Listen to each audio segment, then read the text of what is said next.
వందనాలండి. మనం చూస్తున్నాం Bible open university India international additional deputy director గారు జాన్ ప్రసాద్ అన్నయ్య గారు. నిజంగా వారు మాట్లాడితే ఎంత కఠినమైన హృదయమైనా కాసేపు ఆగి విని మారాల్సిందే. అంత చక్కటిగా వారు వాక్య సందేశాన్ని మనకు అందిస్తారు. ఎందుకంటే దానికి ప్రత్యక్షంగా నేను కూడా వారి సభలలో పాల్గొన్నాను కనుక అన్నయ్య గారితో మనం ఈరోజు ఇక్కడ ఉన్నాము. అన్నయ్య గారు కూడా ఈ ఆదివాసీల ప్రాంతంలోనికి వచ్చారు. అనగా the college of Bible technology, Chintur, Alluri Sitharama Raju జిల్లా, ఆంధ్ర బోర్డర్. ఇటు చూస్తే తెలంగాణ, మరొక పక్క ఛత్తీస్గఢ్, ఇటు చూస్తే ఒరిస్సా. ఈ బోర్డర్ చివరిలో ఉన్నారు ఆదివాసీల ప్రాంతంలో. మరి అన్నయ్య గారు ఇక్కడికి వచ్చి 4 రోజులు అవుతుంది. వారు చక్కటి వాక్య సందేశాన్ని అందించారు. వారికి ఇక్కడ ఎలాంటి అనుభవాలు ఎదురయ్యాయో, మరి వాళ్ళు ఎలా ఫీల్ అయ్యారో మరి వారి గురించి తెలుసుకుందాం. అన్నయ్య వందనాలు. మీకు ఎలా అనిపించింది ఈ ప్రాంతంలోనికి వాక్యం చెప్పడానికి రావడానికి? మొదటిగా కొంచెం పైకి పెట్టుకున్నాం.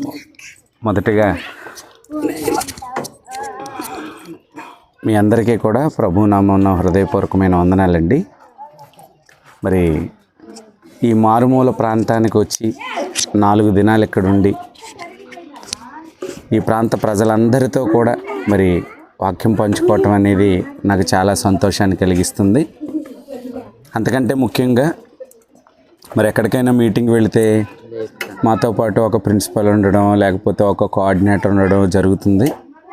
కానీ ఇక్కడ ఈ ప్రాంతంలో ఉన్న అనేక మంది ప్రిన్సిపల్స్ తోటి, వైస్ ప్రిన్సిపల్స్ తోటి, కోఆర్డినేటర్స్ తోటి 4 రోజులు వారితో గడిపి ఈ విధంగా దేవుని సేవలో ఉండడం అనేది నేను చాలా ఆనందిస్తున్నాను. ఒక రకంగా చెప్పాలి అంటే మరి ఇక్కడ ఈ మారుమూల ప్రాంతంలో ఏ విధమైన వసతులు కూడా ఉండవు. వసతుల పరంగా ఆలోచిస్తే అది కొంచెం ఇబ్బందికరంగానే ఉంటుంది. కానీ ఇక్కడ స్థానిక సంఘం, అలాగే మరి ఇక్కడున్న సేవ చేస్తున్నటువంటి సురేష్ గారు, వీరందరూ కూడా చూపిస్తున్న ప్రేమ చాలా గొప్పదని చెప్పాలి. నిజంగా ఇలాంటి మారుమూల ప్రాంతంలో కూడా ఇన్ని రోజుల పాటు లేఖనాల పరిశోధన సదస్సు పెట్టి ఇంతమందిని ఇక్కడ సమకూర్చి ఇన్ని వేల రూపాయలు ఖర్చు చేసి మరి ఇలాంటి సభలు నిర్వహించటం అంటే మరి అన్నీ ఉన్న ప్రాంతంలో చేయటం వేరు, వసతులు ఉన్న ప్రాంతంలో చేయటం వేరు, వసతులు లేని ప్రాంతంలో చేయటం అనేది అది చాలా కష్టమైన పని.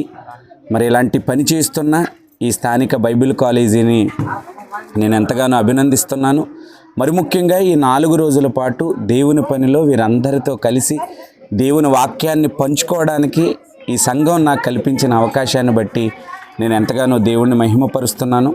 ప్రియులరా, అన్ని వసతులు ఉన్న చోట సేవ చేయటం వేరు, వసతులు లేని చోట మరి నిజంగా ఈ ప్రాంత ప్రజలకు చక్కగా మరి చదువుకున్నవారు కూడా కాదు, అయినప్పటికీ కూడా వీరి మధ్య సేవ చేయటం అంటే చాలా కష్టం. వీరికి వాక్యాన్ని బోధించటం కూడా చాలా కష్టం. మరి ఇలాంటి మంచి పని చేస్తూ ఇంత శ్రమ కోర్చినటువంటి సురేష్ గారిని నేను ఖచ్చితంగా అభినందన తెలియజేస్తూ, మరి ఈ మంచి పనిలో నన్ను కూడా పాలిభాగస్తుని చేసి దేవుని సేవలో వాడినందుకు మరి నేను ఎంతగానో సంతోషిస్తూ ఆనందిస్తున్నానని ఇందు మూలంగా మీ అందరికీ నేను తెలియజేస్తున్నాను.